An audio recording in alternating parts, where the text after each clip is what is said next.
Hi, I'm Woody Huffines with Nerds to Go in McKinney and Frisco, Texas, with your nerd nugget of knowledge for today. And today's nerd nugget is use a password heuristic.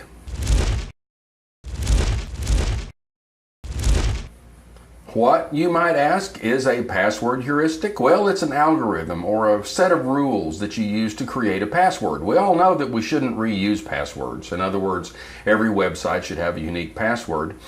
And we all know that passwords should be long, 10 to 12 characters with upper and lowercase letters, numbers, and special characters. Now the question becomes, if you've got, as I do, 125 or 130 websites that you regularly visit, how are you going to remember that many passwords and that are that complex for all those websites and make them unique? A password algorithm or a password heuristic. What you need to do is you need to take some things that you're not going to forget, that you know and that you know well, and some things that are evident in the website address, and kind of hash them up and mix them around so that you come up with a password that is unique to each site and contains upper and lowercase letters, special characters, etc., etc., etc. So, let's say, for example, that I want to build a secure password using a password heuristic. And let's say that I know that I went to Bowie High School. And let's say that I know that the mascot for the Bowie High School is the Bowie Volunteers. And let's say that I happen to remember that we were 6th in the district the year I graduated. I don't think it was that bad, but I'm saying that we were not good in football. Anyway, if you have those things that you won't forget, which is your high school mascot and some number and letter combination, and you mash them together with, let's say, for example, the first 4 letters of a website, Amazon as an example, and put all that together, then you have a unique password for each website that's long and complex and probably secure. So let's take this example. The first 4 letters of Amazon, A-M-A-Z, are easy to see because, well, they're right up there in the corner of the browser. You're not going to forget that because you can read it. BHS for Bowie High School, well, that should be in all caps, obviously.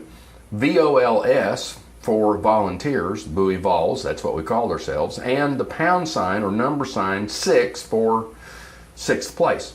Now, we've got the first 4 letters of the website, capital B, capital H, capital S, capital B, little o, little l, s, pound sign 6.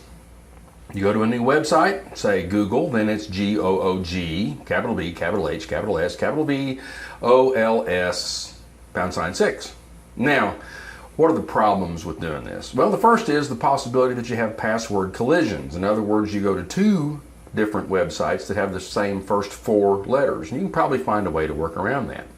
The second one is if someone sees your password, they might be able to figure out, if they knew that that was the Amazon password, that the A-M-A-Z probably stood for Amazon, and all that stuff at the end might be repeated in all your passwords. So, for example, if they went to LLB, they'd try LLBE in the rest of your password, and they might get in there. It does have the advantage of having unique passwords. Most of the password attacks that are dangerous, and we believe we talked about credential stuffing. The credential stuffing attacks are machine driven, so no one's actually looking at the password and making a determination about what each password is. Although it's a possibility, that's a weakness. So the 2 weaknesses are someone might be able to figure out your plan, and you might have password collisions so that you would have 2 passwords the same because the website have the first 4 characters, both of which I think are manageable. The question is there some way to do this that's easier and better than a password heuristic? I'm Woody Huffines with Nerds to Go in McKinney and Frisco, Texas, and we may talk about that one day.